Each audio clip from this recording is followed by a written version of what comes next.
Hello friends, बहुत बहुत स्वागत है आपका मेरे चैनल मिस्टिक में। आशा करता हूँ आप सब मज़े में होंगे। दोस्तों, आजकल कोई भी व्यक्ति पाप कर्म को करने में बिल्कुल ही नहीं हिचकता है। उसके मन में कोई रिमोर्स नहीं है।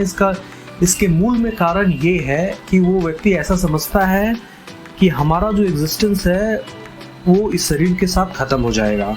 मतलब हमारी आयु उतनी ही है जितना इस शरीर का है, तो और उसके बाद हम बिल्कुल नहीं रहेंगे। तो ऐसे कंडीशन में सुख जो है, सेंसरी प्लेजर्स है, उसको मैक्सिमम हमें एकत्रित करना चाहिए। उसके लिए अगर कोई गलत कर्म कर तो उससे कोई फर्क नहीं पड़ता है, क्योंकि एनीवे जब ये शरीर खत्म हो जाएगा तो हमें रहना ही नहीं है। और यही भ्रांति जो है व्यक्ति से बहुत बड़े बड़े जघन्य अपराध करवाती है, जिसका फल उसको परलोक में भुगतना ही पड़ता है। दोस्तों, इस मामले में सारे रिलीजन एक मत है। सब में हेवन और हेल का कंसेप्ट आता है, स्वर्ग नरक का कंसेप्ट आपको सारे रिलीजन में मिलेगा। अब व्यक्ति बोलता है भाई जब मैं मर जाऊंगा तो फिर पापों का फल भोगेगा कौन? तो मरने के बाद आपको एक सूक्ष्म शरीर दिया जाता है, उसका भी वैसा ही हाथ पैर सब कुछ होता है। बस ये उसमें खासियत होती है कि वो उसका पैर पे आप मारेंगे ठीक उतना ही चोट और पीड़ा जिसमें आपका ये भौतिक शरीर का पैर टूट जाएगा, लेकिन उसको वो टूटेगा नहीं, या टूटेगा तो तुरंत रिपेयर हो जाएगा। लाइकवाइज इस तरीक़ा से वो भयानक कष्टों के थ्रू गुजरता है, और जब वो अपने सारे पापों का फल भोग लेता है तो अपने अगले योनि की तरफ बढ़ जाता है। तो ये ज्ञान है ऐसा जिसका परसेप्शन है, जो रियल में ऐसा समझता है। ऐसा नहीं कोई कथा कहानी में सुन लिए, कोई सत्संग में गए, किसी ने बता दिया, लेकिन अंदर ही अंदर ये बात जमा हुआ है कि भाई हम गए तो बस खत्म, हमारा एग्जिस्टेंस खत्म। इसी को ख़त्म करने के लिए अध्यात्म का सहारा लिया जाता है। और मित्रों, सही अर्थों में अध्यात्म ही हमारा दोस्त है, क्योंकि जो यहाँ तो हम बहुत थोड़े समय के लिए हैं।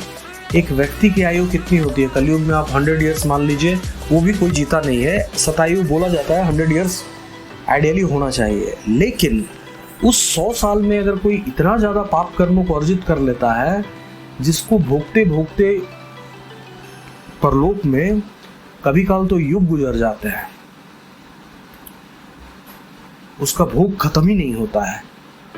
तो थोड़े से समय में, और ठीक इसके विपरीत, अगर हम भगवत भक्ति का आश्रय ग्रहण कर ले, थोड़ा सा अध्यात्म में रुचि उत्पन्न कर ले, तो भगवान दया करके मोक्ष की तरफ जो रास्ता जाता है वहां पे हमें अग्रसर करवा देते हैं।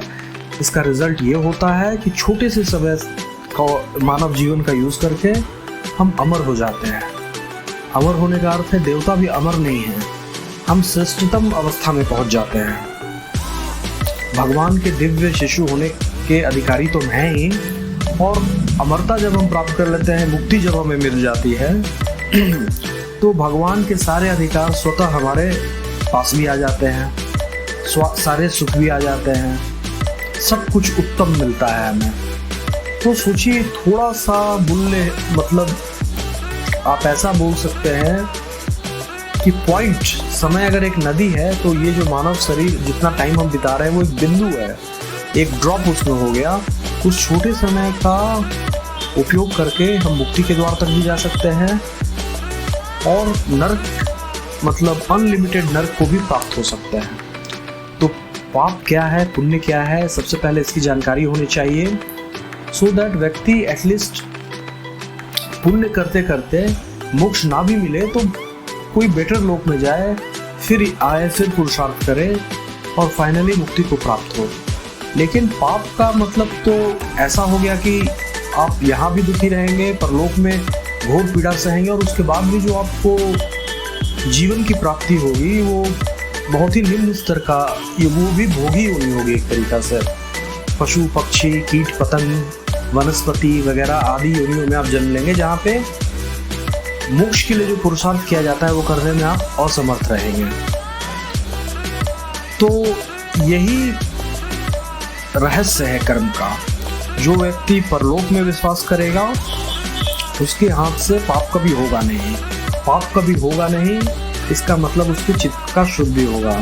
चित्त का शुद्धि होगा तो उस पे भगवत कृपा का उदय होगा, भगवान उसे मोक्ष का रास्ता दिखाएंगे। तो आशा करता हूँ दोस्तों ये वीडियो आपको पसंद आई होगी। कल मैं फिर एक रोचक वीडियो के साथ आऊंगा, तब तक के लिए बहुत बहुत धन्यवाद।